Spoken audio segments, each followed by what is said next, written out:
Okay, in the last video, we basically just described the lymphatic system. Now let's talk a little about what can happen that's problematic with the lymphatic system. And we mentioned this before, that one of the principal things that happens is inflammation of lymph nodes. And here's an image for you. You can see those lymph nodes, but you felt this before. At some point you were sick or had an infection and you felt an enlarged lymph node. Or maybe you went to the doctor and the first thing the doctor did is she took her hand and went right here and just saw if these lymph nodes were swollen to get a sense of, what was going on with your body. So any one of these lymph nodes can be swollen and enlarged, and it's typically temporary, and it's about basically that lymph providing the filtration necessary to clean up whatever pathogens are in your lymphatic fluid. Okay. Other possibilities that can happen. Well, one is lymphedema. Lymphedema is a chronic condition. It's basically swelling of the tissue around the arm and the legs due to lymphatic fluid. Now, sometimes this is the result of, say, surgery. Sometimes it's the result of trauma. Sometimes it's the result of infection. So imagine a scenario like this. You have a really bad infection. Your lymph node takes a big hit and it gets swollen. And then by the time your infection's cleared, that lymph node is filled with scar tissue, and now lymphatic fluid can't get through it. The result of that is the lymphatic fluids are going to kind of build up and swell up the area. And there's not a lot you can do. Or you might have a lymph that has to be removed, a lymph node that has to be removed. And if that happens, then lymphatic fluid is going to build up as well. Maybe you had surgery, maybe, I don't know, on your face, maybe in your arm or whatever, and that disturbed lymphatic flow. So there's a lot of things that can happen. Maybe injury, you break an arm or something like that, and then potentially you get a buildup of lymphatic fluid in that arm. So lymphedema is just basically edema related to the lymphatic system because some passageway of lymph has been blocked. Lymphoma is different. Lymphoma is actually a type of cancer. Now, we haven't talked about cancers too much, so I want to make it clear here what I mean by cancer. I have mentioned this a few times, but to be clear, cancer is a dysfunctional and rapid growth, or I should say a rapid growth of dysfunctional cells. So it is an uncontrolled, rapid development of dysfunctional cells. When people think about cancer, they sometimes think that they imagine it like a toxic bag, like the cancer itself is killing you. The cancer is a toxin and it's killing your body. It's not. The cell has damaged DNA, it's got bad instructions, it's reproducing rapidly and not doing the thing it should be doing. It's just growing as a mass, typically. And the result is that the cancer itself doesn't kill you. What kills you is what the cancer does, because it grows into your vessels, your lymphatic vessels. Maybe it finds a passageway through your lymphatic vessels and goes to other parts of your body. Maybe it blocks blood flow. Maybe it grows into your kidney. Maybe it grows into your stomach. But what kills you is the things that it damages by growing so rapidly and expanding throughout your body. So the cancer itself is just a mass, typically, of rapidly reproducing dysfunctional cells. Lymphoma is a cancer that is basically malignant T and or B cells, so lymphocytes, that collect in lymph nodes and start growing as a mass. Now, this can be one of two types. We have what's called Hodgkin's lymphoma, and I mention this because you've probably heard of this, because the typical patient for this is a relatively young, especially male. So a 21-year-old male is a pretty common patient for Hodgkin's lymphoma. The happy thing is Hodgkin's lymphoma is designated with a particular type of cell called a Reed-Sternberg cell, and it's pretty treatable. And so your prognosis, if you get this, is pretty good. And the typical symptom or sign that you would have would be that your lymph node is sort of enlarged and a little bit rubbery. It's not painful, but you might, if ever in your life you feel back here and you're like, wow, that lymph node is really kind of gummy. It feels like a gummy sort of sack of gel under my skin. It doesn't hurt, but it's getting kind of firm. That might be lymphoma. So one possibility is Hodgkin's lymphoma, the Reed-Sternberg cell. You don't need to know that, but that's a pretty curable form of cancer. Another type is non-Hodgkin's, which is a variety of different sorts of cellular dysfunctions, some of which are pretty easily treatable, others of which are not easily treatable and really life-threatening.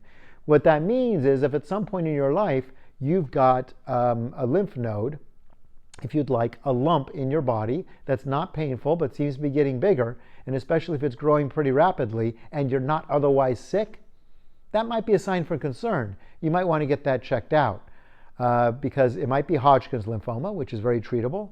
It might be non-Hodgkin's lymphoma, which encompasses all kinds of things, some of which very treatable, others of which less treatable. I should also mention here, as we're talking about lymphatic system, the spleen. Now, the spleen isn't technically part of the lymphatic system, but it functions very much like a lymph node. The spleen is about right here in your body, off to your side. It's protected under your chest, and the reason for that is it's filled with blood, because it's basically like a really large lymph node in the middle of your circulatory system. So all your blood flows through there, and like a lymph node, it's a big opening filled with reticular tissue, so filled with fibrous tissue that is filled with lymphocytes and phagocytes that clean up debris. And one of the debris that your spleen cleans up is the detritus of red blood cells. And in fact, because it's got all this fibrous tissue, it'll break apart somewhat problematic red blood cells. So red blood cells go through this big filter. You can imagine it like, I don't know, like a coffee filter. Well, not like any coffee filter I've ever seen, but mechanically it filters in the same way. Your red blood cells go through there. If they're old, remember they last only about 120 days, so if one is older, that might be just enough trauma to break that red blood cell apart, and then you'll have phagocytes that will eat that up, reduce it to its component parts, and that is connected with your vascular system to bring that back into your body, basically. So you've got basically the spleen filled with reticulate tissue that has phagocytes in it, that also houses neutrophils, for example, and lymphocytes. They hang out there. Remember, those are waiting for an injury to your body to respond. So the neutrophils are looking to go into the circulation and respond to an injury. So they might hang out in your spleen.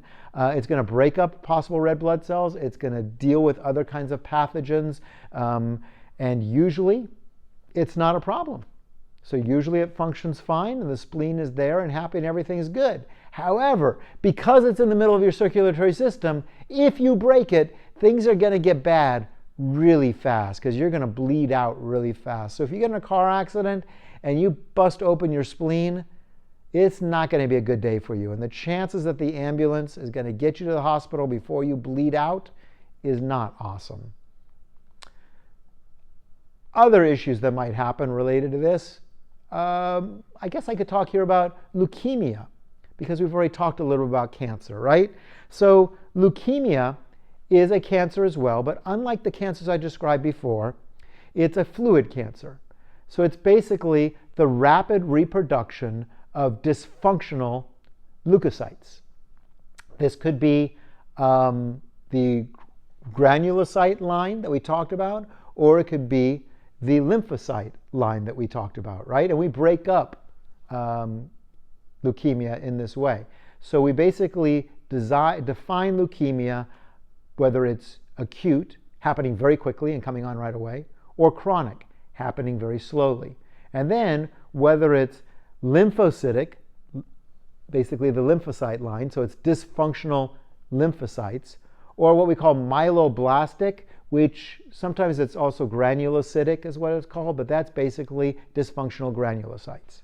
Now you might say, why do I care if there's these dysfunctional cells in my circulatory system? Well, because they crowd out the functional cells. They basically grow very rapidly, they take over the system, and then your immune system is severely compromised by these cells that don't do what they're supposed to do. So like other cancers, this is the rapid reproduction of dysfunctional cells that interfere with your body's other functions. To some degree, the dysfunctional myeloblastic cells don't kill you. What kills you is what the myeloblastic cells do to the rest of your body, right? So leukemia is a fluid cancer.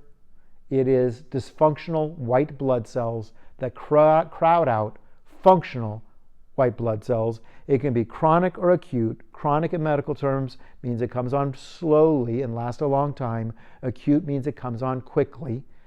If you have to choose, chronic is better in this case. And in fact, a lot of people who have chronic leukemia don't even notice it until they've had it for a few years. And then they start noticing that they're fatigued, maybe they get sick more frequently. Basically, their immune system is being compromised, and they go to the doctor and they find this massive white cell count of dysfunctional cells. And their body's stressed trying to deal with it. And again, that could be lymphocytic, which is lymphocytes, dysfunctional lymphocytes, crowding out healthy ones, or it could be myeloblastic, which is basically granulocytes. And either way, it's going to cause some dysfunction and crowding out in your bone marrow and in your immune system more generally.